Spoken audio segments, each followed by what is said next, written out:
Voici un tableau du peintre lyonnais Nicolas Sicard représentant le pont du quartier de la Guillotière à Lyon. Ce tableau est très réaliste. Chaque détail nous plonge dans une scène populaire de la vie quotidienne lyonnaise. Pourtant, à l'époque à laquelle il a été créé, ce style de peinture est en danger. Claude Monet et d'autres peintres l'ont bien compris. Représenter la réalité dans un tableau ne peut plus durer. Le milieu du 19e siècle voit en effet apparaître le daguerre, l'ancêtre de l'appareil photo. Les peintres sont en concurrence avec un appareil qui permet d'obtenir une représentation fidèle de la réalité beaucoup plus rapidement. Alors, que faire ? C'est lors d'un voyage à Londres que Claude Monet découvre les œuvres du peintre anglais Turner.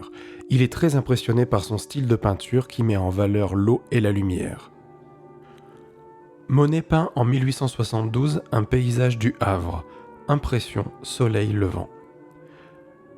Mais ce désormais célèbre tableau reçoit un mauvais accueil des critiques, en particulier de Louis Leroy, qui se servit du mot « impression » en 1874 pour se moquer du style de cette peinture.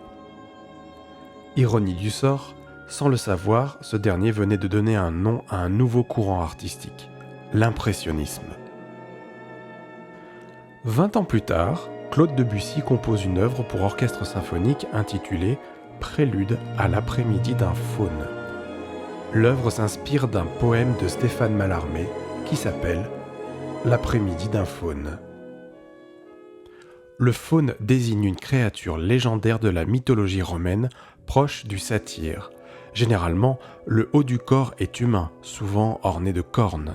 Le bas est quant à lui celui d'un animal comme la chèvre. Debussy cherche à illustrer les différentes atmosphères suggérées par le poème de Mallarmé.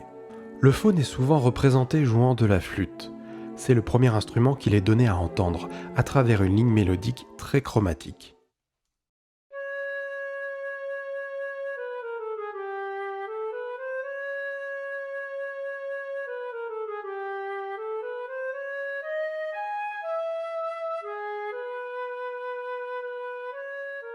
La harpe joue quant à elle plusieurs glissando suggérant l'eau.